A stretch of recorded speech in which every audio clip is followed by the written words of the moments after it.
Hello. Welcome to OJ Studios. Please enjoy this chapter of Emily by Olivia Julius.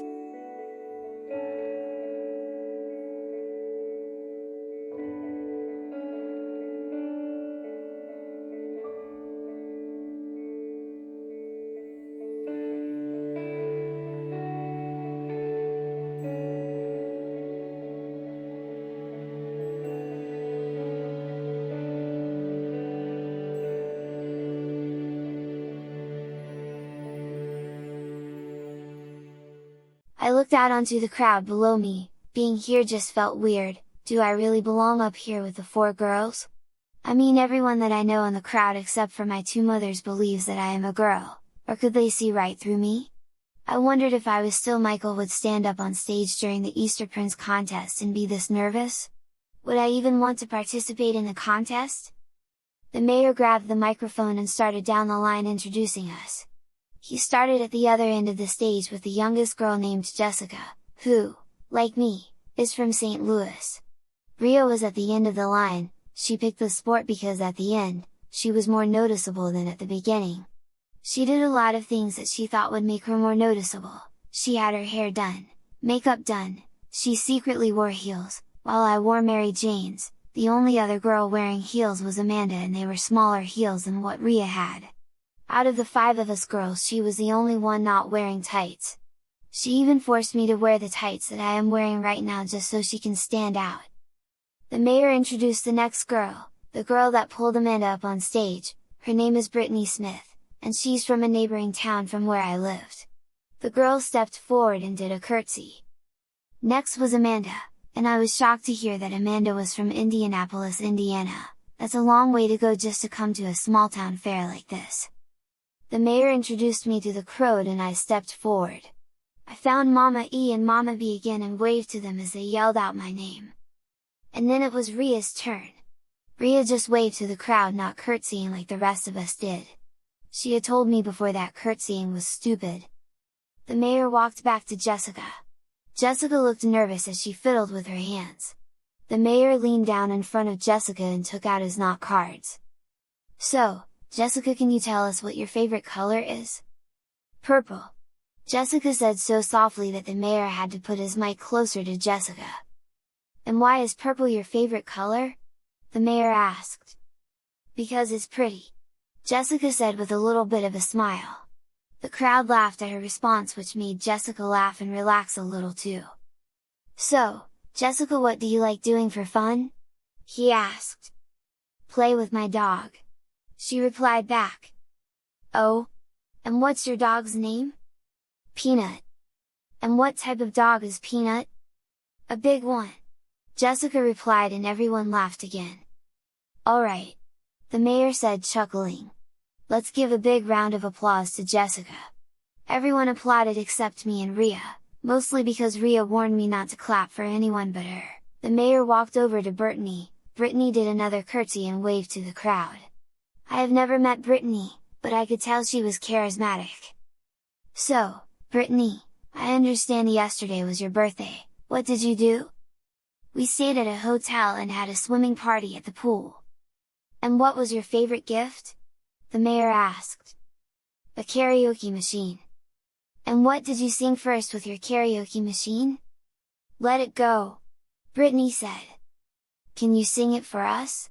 the mayor asked, looking behind him, encouraging the crowd. Brittany sighed and took the microphone from the mayor and sang the chorus to Let It Go. Let it go, can't hold it back anymore, let it go. Let it go, turn away and slam the door, I don't care what they're going to say, let the storm rage on, the cold never bothered me anyway.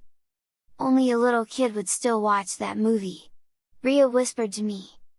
I rolled my eyes without Ria seeing me. We watched Frozen at her house just last week. That's Brittany Smith, everyone! The mayor yelled out and the crowd clapped and cheered for Brittany. Then the mayor walked over to Amanda, who seemed even more nervous now. Her hands played a little with the skirts of her dress.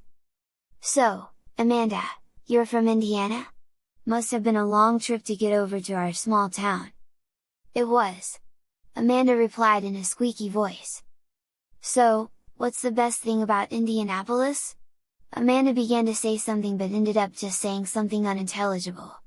I could hear Rhea next to me laughing a little bit, just loud enough that she and I could hear. Bethany took Amanda's hand and said a few words that I couldn't hear, and Amanda nodded to her. "The Indianapolis Colts," Amanda said. "The best team in the world." The crowd booed a little, but the mayor quieted them down.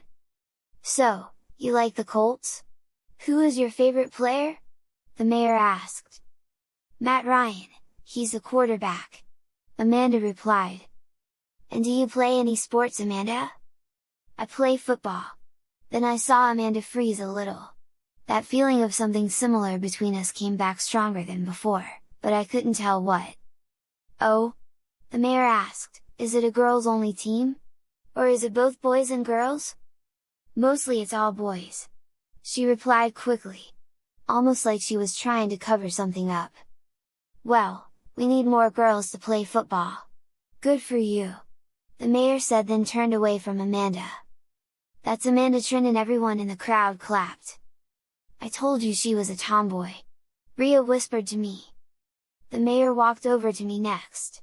I took a deep breath as I prepared for what I was going to say. I know Rhea warned me against doing anything that might get me accidentally chosen to become Easter Princess instead of Rhea. "So, Emily, what do you do for fun?" the mayor asked me.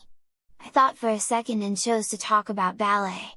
2 years ago, after I had told Rhea that I did ballet in St. Louis and was looking for a new ballet studio, she insisted that she also had to do ballet too. Unfortunately, her dancing can only be described as fish out of water. "I do ballet," I replied. "And how long have you done ballet for?" the mayor asked. "Since I was 5, I replied. In the crowd I could see Mama E stand up. "Since you were 4, she said. I could feel my cheeks redden with embarrassment. "Oh yeah, since I was 4. "Can you show us some of your ballet moves?" the mayor asked to give me some room to move around in. "Yes," I said before walking to the center stage. I decided to keep it simple. I got to center stage and did the 5 basic positions of ballet. Yes, it was simple, but I didn't want to outstage Rhea. "That's very nice," the mayor said. "That's Emily Jacobs, everyone." The crowd clapped for me, and I did a small curtsy. The mayor then walked over to Rhea. Rhea looked over to us and smirked before she stepped forward. She had a whole year to plan out what she was going to do on stage to get herself noticed by the judge. "How are you doing, Mr. Mayor?" Rhea asked in her best but kissing tone of voice. "I'm doing very well, thank you for asking," the mayor replied. "So, Rhea, what do you want to be when you grow up?"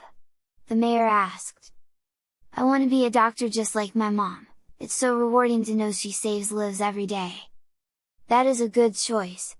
In the meantime, what do you do for fun?"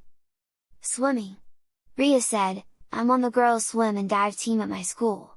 She looked over to Amanda, making it clear that yes, she's on a girl-only team. I rolled my eyes. There was nothing wrong with a girl being on a mostly boys team. "Well, that sounds wonderful," the mayor said. "That's Rhea, everyone."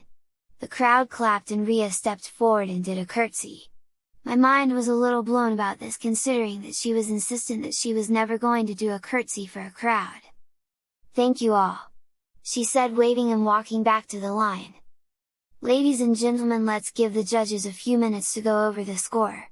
Just a reminder, the King and Queen contest will be next, so please stick around and support them." Rhea smiled as she leaned into me. "That went better than I thought," she said, a little giddy. "I know I beat out Dog Girl, Kitty Singer, and Tomboy.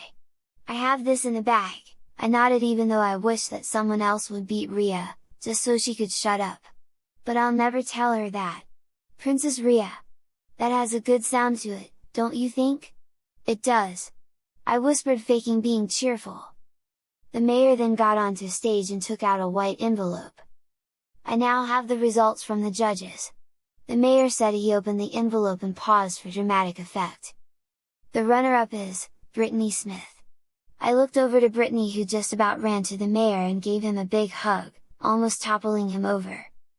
"Well, that must have been a disappointment for you," Rhea whispered. Oh well, I guess it's time for me to get my tiara. Now for this year's Easter princess. The mayor said once Brittany got her runner-up sash and gift card.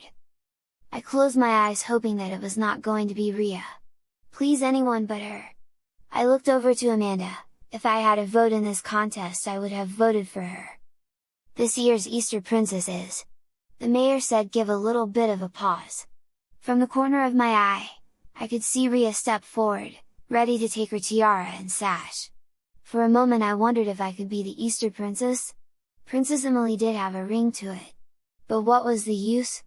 It's just a fake tiara and a sash. You get your picture in the newspaper and by this time next week no one will remember, or even care. The only cons that anyone seemed to care about was the Easter Queen contest. Amanda Trenton. The mayor said. I looked at Amanda, who didn't seem to notice her name was called. Brittany walked over to her and shook her awake. I looked over at Rhea and she looked mad. I pretended to be mad too, but inside I was happy for Amanda. Amanda walked forward and got her tiara and sash plus the gift card. From last year's winner, she waved to the crowd looking happy. I could hear Rhea next to me mumbling to herself. But what I wasn't expecting was for Rhea to step forward and yell out. "You got to be kidding me!" Rhea hissed loudly. Everyone stopped. Everything stopped. Seriously, she gets to be Easter princess?